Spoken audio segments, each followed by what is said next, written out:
ಗೆಳೆಯರೇ, ಮೀಡಿಯಾ ಮಾಸ್ಟರ್ಸ್ಗೆ ಸ್ವಾಗತ ಸುಸ್ವಾಗತ. ಸ್ನೇಹಿತರೆ, ಜಗತ್ತಲ್ಲಿ ವೈರಾಣು ಸೋಂಕಿತರ ಸಂಖ್ಯೆ 20 ಲಕ್ಷವನ್ನು ದಾಟಿದೆ. ಅದರಲ್ಲಿ ಸರಿಸುಮಾರು 5 ಲಕ್ಷ ಮಂದಿ ಗುಣಮುಖರಾಗಿದ್ದಾರೆ. 1.25 ಲಕ್ಷಕ್ಕೂ ಅಧಿಕ ಮಂದಿ ಈ ಸೋಂಕಿಗೆ ಬಲಿಯಾಗಿದ್ದಾರೆ. ಇದೆಲ್ಲದರ ನಡುವೆ ವಿಶ್ವದ ಕೆಲವು ರಾಷ್ಟ್ರಗಳು ಅನುಸರಿಸುತ್ತಿರುವ ವಿಧಾನಗಳು ಸೋಂಕಿನ ವಿರುದ್ಧದ ಹೋರಾಟದ ವಿಷಯದಲ್ಲಿ ಜಗತ್ತಿಗೆ ಮಾದರಿಯಾಗಿ ಬಿಟ್ಟಿವೆ. ಈ ಬಗ್ಗೆ ಈ ಹಿಂದಿನ ವಿಡಿಯೋಗಳಲ್ಲೂ ಕೂಡ ನಾನು ಸಾಕಷ್ಟು ಮಾಹಿತಿಯನ್ನು ನಿಮಗೆ ಕೊಟ್ಟಿದ್ದೀನಿ. ಆದರೆ ಇವತ್ತು ಕೊಡ್ತಿರೋ ಮಾಹಿತಿ ನಮ್ಮ ಭಾರತದ ಅದರಲ್ಲೂ ದಕ್ಷಿಣ ಭಾರತದ ಆ ರಾಜ್ಯ ಸೋಂಕಿನ ವಿರುದ್ಧ ಹೋರಾಡ್ತಿರೋ ರೀತಿಗೆ ವಿಶ್ವದ ನಾನಾ ದೇಶಗಳು ತಲೆ ತೂಗ್ತಾ ಇವೆ. ತಿಂಗಳ ಹಿಂದೆ ಇಡೀ ಭಾರತದಲ್ಲಿ ಅತಿ ಹೆಚ್ಚು ಪ್ರಕರಣಗಳನ್ನು ಹೊಂದಿದ್ದ, ಅತಿ ಹೆಚ್ಚು ಮಂದಿ ಶಂಕಿತರನ್ನು ಕ್ವಾರಂಟೈನ್ ಮಾಡಿದ್ದ ರಾಜ್ಯ ಈಗ ಯಶಸ್ಸಿನ ಹಾದಿಯಲ್ಲಿದೆ.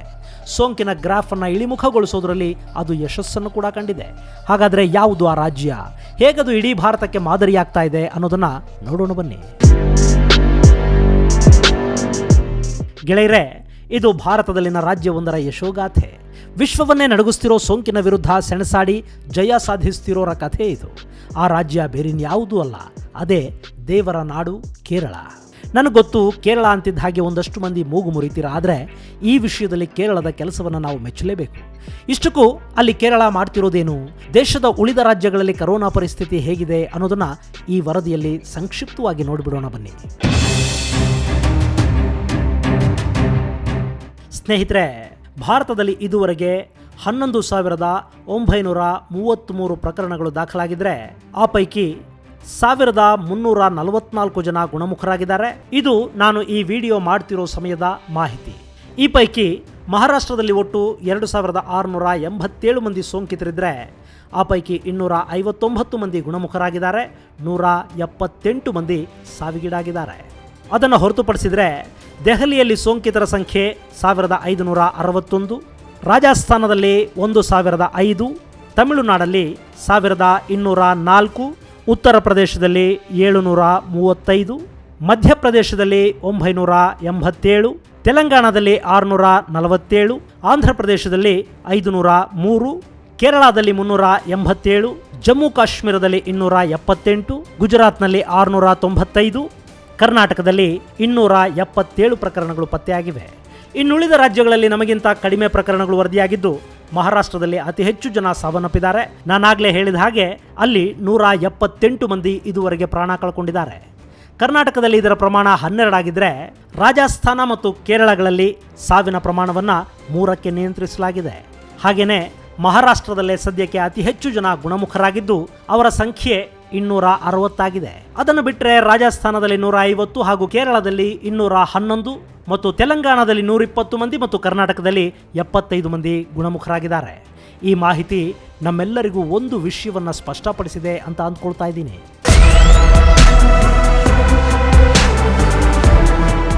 ಗೆಳೆಯರೇ, ಸದ್ಯಕ್ಕೆ ಇಡೀ ದೇಶದಲ್ಲಿ ರಾಜಸ್ಥಾನ ಹಾಗೂ ಕೇರಳಗಳು ಎಲ್ಲರಿಗೂ ಮಾದರಿಯಾಗಿವೆ ಅನ್ನೋದನ್ನ ಅಲ್ಲಗೆಳೆಯೋ ಹಾಗಿಲ್ಲ. ನಾನಿಲ್ಲಿ ಬೇರೆ ರಾಜ್ಯಗಳ ಪರಿಶ್ರಮವನ್ನು ಕಡಿಮೆ ಅಂತ ಹೇಳ್ತಾ ಇಲ್ಲ, ಬದಲಾಗಿ ಈ 2 ರಾಜ್ಯಗಳು ಅನುಸರಿಸಿದ ಮಾದರಿ ನಿಜಕ್ಕೂ ಶ್ಲಾಘನೀಯ. ರಾಜಸ್ಥಾನದ ಬಿಲ್ವಾರದಲ್ಲಿ ಸೋಂಕು ಕಾಣಿಸಿಕೊಂಡ ತಕ್ಷಣ ಆ ಇಡೀ ಪ್ರದೇಶವನ್ನು ಲಾಕ್ ಮಾಡಲಾಯಿತು. ಅಲ್ಲಿ ಅದ್ಯಾವಾಗ ಸೋಂಕಿತರು ಹೆಚ್ಚಾದರೂ ಆಗ ಇಡೀ ಜವಳಿ ನಗರವನ್ನು ಲಾಕ್ಡೌನ್ ಮಾಡಿ ಅಲ್ಲಿದ್ದ ಪ್ರತಿಯೊಬ್ಬರನ್ನು ಪರೀಕ್ಷೆಗೆ ಒಳಪಡಿಸಲಾಯಿತು. ಸುಮಾರು 3,000 ಆರೋಗ್ಯ ಸಿಬ್ಬಂದಿ 800ಕ್ಕೂ ಹೆಚ್ಚು ತಂಡಗಳನ್ನು ಮಾಡಿಕೊಂಡು ಸರಿಸುಮಾರು 10 ಲಕ್ಷ ಜನರನ್ನು ಪ್ರಾಥಮಿಕ ಪರೀಕ್ಷೆಗೆ ಒಳಪಡಿಸ್ತಾರೆ. ಹಾಗಂತ ಅಲ್ಲಿ ನಡೆಸಿದ್ದು ಕರೋನಾ ಟೆಸ್ಟ್ ಅಲ್ಲ, ಅವರು ಜ್ವರ ಬಂದಿರುವ ರೋಗಿಗಳ ಪರೀಕ್ಷೆ ಮಾಡ್ತಾರೆ. ಆ ಪರೀಕ್ಷೆಯಲ್ಲಿ ಸರಿಸುಮಾರು 3,000ದಷ್ಟು ಜನರಲ್ಲಿ ಜ್ವರ ಇರೋದು ಗೊತ್ತಾಗುತ್ತೆ. ಆ ತಕ್ಷಣವೇ ಅವರನ್ನು ಪ್ರತ್ಯೇಕಗೊಳಿಸಿ ದಿಗ್ಬಂಧನವನ್ನು ವಿಧಿಸಲಾಯಿತು. ಅವರ ಆರೋಗ್ಯದ ಮೇಲೆ ನಿಗಾ ವಹಿಸಲಾಯಿತು. ಅಷ್ಟರಲ್ಲಿ ಸೋಂಕಿನ ಮೂಲವನ್ನು ಹುಡುಕಿದ ಜಿಲ್ಲಾಡಳಿತ 17 ಮಂದಿ ವೈದ್ಯರನ್ನು ಕ್ವಾರಂಟೈನ್ ಮಾಡಿತು. ರಾಜಸ್ಥಾನದಲ್ಲಿ ಸಂಭವಿಸಿರೋ 3 ಮರಣಗಳ ಪೈಕಿ 2 ಸಾವು ಇದೇ ಬಿಲ್ವಾರದಲ್ಲಿ ನಡೆದಿದ್ದು ಹೆಚ್ಚು ಆತಂಕಕ್ಕೆ ಕಾರಣವಾಗಿತ್ತು. ಅಲ್ಲದೆ ಅದು ವ್ಯಾಪಾರಿ ನಗರ ಕೂಡ ಆಗಿದ್ದರಿಂದ ಸಮಸ್ಯೆ ಹೆಚ್ಚಾಗುವ ಲಕ್ಷಣಗಳಿದ್ವು. ಆದರೆ ಯಾವಾಗ ಇಡೀ ಜಿಲ್ಲೆಯನ್ನು ಲಾಕ್ ಮಾಡಿ ಎಲ್ಲರನ್ನ ಪರೀಕ್ಷಿಸೋದಕ್ಕೆ ಮುಂದಾದರೋ ಆಗ ಶಂಕಿತರನ್ನು ಗುರುತಿಸಿ ಪ್ರತ್ಯೇಕಿಸೋದಕ್ಕೆ ಸಾಧ್ಯ ಆಯಿತು. ಅದು ಬಿಲ್ವಾರವನ್ನು ಬಹುದೊಡ್ಡ ಅಪಾಯದಿಂದ ಪಾರು ಮಾಡಿಬಿಟ್ಟಿದೆ. ಸದ್ಯ ಅಲ್ಲಿ ಹೆಚ್ಚಿನ ಪ್ರಕರಣಗಳು ವರದಿಯಾಗ್ತಿಲ್ಲ. ಈಗ ಎಲ್ಲ ರಾಜ್ಯಗಳು ಕೂಡ ಇದೇ ಮಾದರಿಯನ್ನು ಅನುಸರಿಸೋದಕ್ಕೆ ಪ್ರಯತ್ನ ಮಾಡ್ತಾ ಇವೆ. ಎಲ್ಲೆಲ್ಲಿ ಸೋಂಕು ಹೆಚ್ಚಾಗಿದೆಯೋ ಅಲ್ಲೆಲ್ಲ ಬಿಲ್ವಾರ ಮಾದರಿಯಲ್ಲಿ ಪರೀಕ್ಷೆಗಳನ್ನು ನಡೆಸೋದಕ್ಕೆ ಸಿದ್ಧತೆಗಳು ನಡೀತಾ ಇವೆ. ಹೀಗೆ ಬಿಲ್ವಾರ ಅನ್ನೋ ಪಟ್ಟಣ ಇಡೀ ದೇಶಕ್ಕೆ ಇದ್ದಕ್ಕಿದ್ದ ಹಾಗೆ ರೋಲ್ ಮಾಡಲಾಗಿಬಿಟ್ಟಿದೆ. ಇನ್ನು ಕೇರಳ, ಭಾರತದಲ್ಲಿ ಮೊದಲಿಗೆ ಸೋಂಕು ಕಾಣಿಸಿಕೊಂಡಿದ್ದು ಕೇರಳದಲ್ಲಿ. ಜನವರಿ 30ನೇ ತಾರೀಕಿನಂದು ಚೀನಾದಿಂದ ಬಂದ ವಿದ್ಯಾರ್ಥಿಗಳಲ್ಲಿ ಈ ಸೋಂಕು ಕಾಣಿಸಿಕೊಂಡಿತ್ತು. ಆ ನಂತರದಲ್ಲಿ ಮತ್ತೆರಡು ಪ್ರಕರಣಗಳು ವರದಿಯಾದವು. ಆ 3 ಕೇಸುಗಳನ್ನು ಕೂಡ ಕೇರಳ ಸಮರೋಪಾದಿಯಲ್ಲಿ ಕೆಲಸ ಮಾಡಿ ಗುಣಮುಖಗೊಳಿಸಿತು. ಅವತ್ತೇ ಇಡೀ ಭಾರತ ಕೇರಳದ ಕಾರ್ಯವನ್ನು ಮೆಚ್ಚಿಕೊಂಡಿತ್ತು. ಆ ನಂತರದಲ್ಲಿ ಯಾವಾಗ ವಿಶ್ವದಾದ್ಯಂತ ಪ್ರಕರಣಗಳು ಹೆಚ್ಚಾದವೋ ಕೇರಳದಲ್ಲಿ ಕೂಡ ಪ್ರಕರಣಗಳು ಜ್ವರದ ಥರ ಏರೋದಕ್ಕೆ ಶುರು ಮಾಡಿದ್ವು. ಇರಾನ್, ಇಟಲಿ, ದುಬೈನಿಂದ ಬಂದ ಲಕ್ಷಾಂತರ ಜನರನ್ನ ಕಣ್ಗಾವಲಲ್ಲಿ ಇಡುವ ಸವಾಲು ಕೇರಳ ಸರ್ಕಾರಕ್ಕೆ ಎದುರಾಯಿತು. ಮಾರ್ಚ್ 10ನೇ ತಾರೀಕಿನಂದು 17 ಪ್ರಕರಣಗಳನ್ನು ಹೊಂದಿದ್ದ ಕೇರಳ ಏಪ್ರಿಲ್ 12ರ ಹೊತ್ತಿಗೆ ಈ ಪ್ರಮಾಣ 375 ಮುಟ್ಟಿತ್ತು.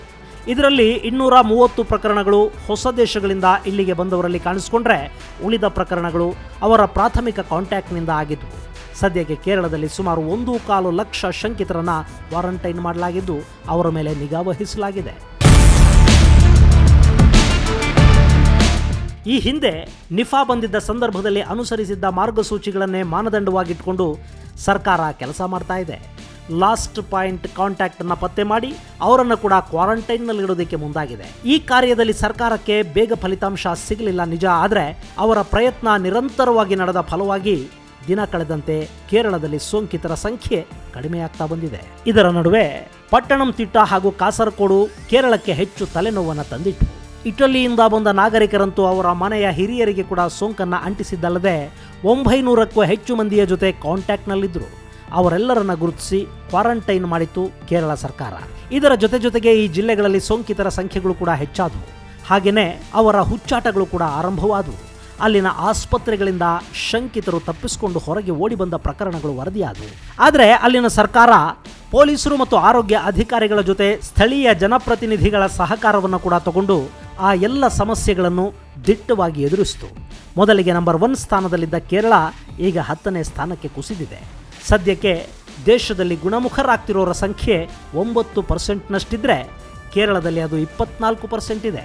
ಅಂದರೆ ಇಡೀ ದೇಶದಲ್ಲೇ ಗುಣಮುಖರಾಗ್ತಿರೋರ ಸಂಖ್ಯೆಯನ್ನು ಹೆಚ್ಚು ಹೊಂದಿರೋ ರಾಜ್ಯಗಳ ಸಾಲಲ್ಲಿ ಕೇರಳ ನಿಂತಿದೆ.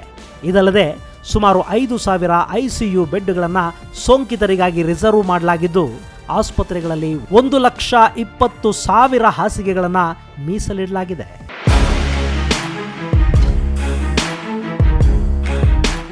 ಕೇರಳದಲ್ಲಿ ಕಟ್ಟುನಿಟ್ಟಿನ ಕ್ರಮಗಳ ಮೂಲಕ ಸೋಂಕಿತರನ್ನ ಕ್ವಾರಂಟೈನ್ ಮಾಡಲಾಗಿತ್ತು. ಹಾಗೆಯೇ ಅವರ ಪ್ರಾಥಮಿಕ ಕಾಂಟ್ಯಾಕ್ಟ್ಗಳನ್ನು ಕೂಡ ಅಷ್ಟೇ ಗಂಭೀರವಾಗಿ ಪರಿಗಣಿಸಲಾಯಿತು. ಹೀಗೆ ಮಾಡೋದ್ರ ಮೂಲಕ ಸೋಂಕು ಸಮುದಾಯಗಳಿಗೆ ಹರಡುವುದನ್ನು ತಡೆಯುವಲ್ಲಿ ಕೇರಳ ಸರ್ಕಾರ ಯಶಸ್ವಿಯಾಯಿತು.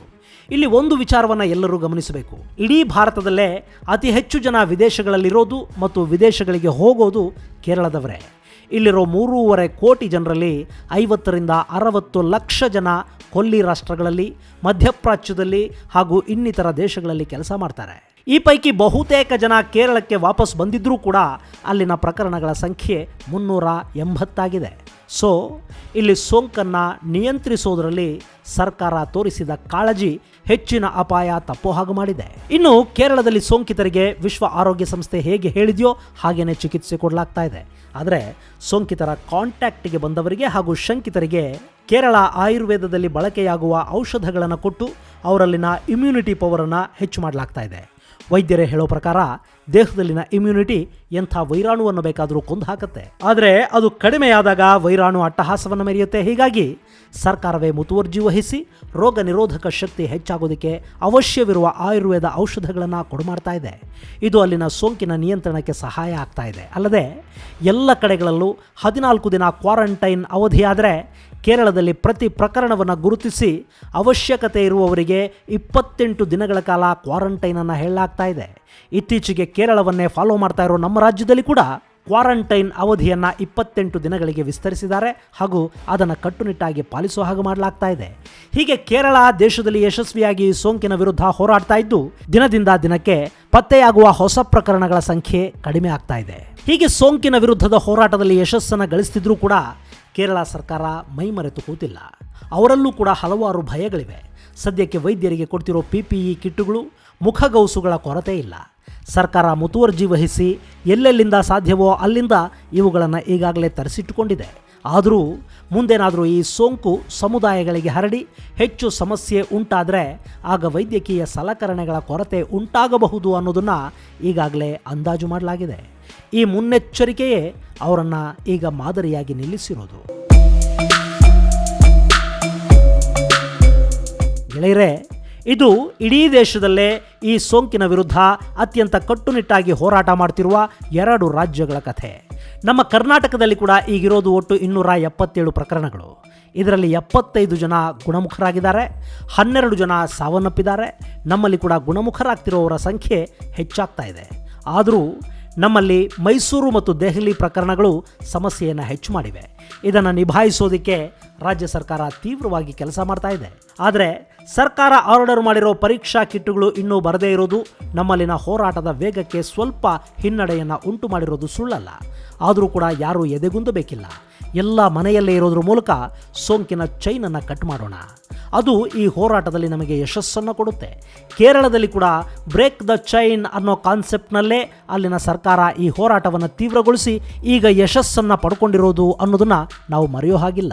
ಸ್ನೇಹಿತರೆ, ಮುಂದಿನ ವಿಡಿಯೋದಲ್ಲಿ ಮತ್ತೊಂದು ವಿಶೇಷವನ್ನು ನಿಮ್ಮ ಮುಂದಿಡ್ತೀನಿ. ಅಲ್ಲಿಯವರೆಗೆ ಜೈ ಹಿಂದ್, ಜೈ ಕರ್ನಾಟಕ.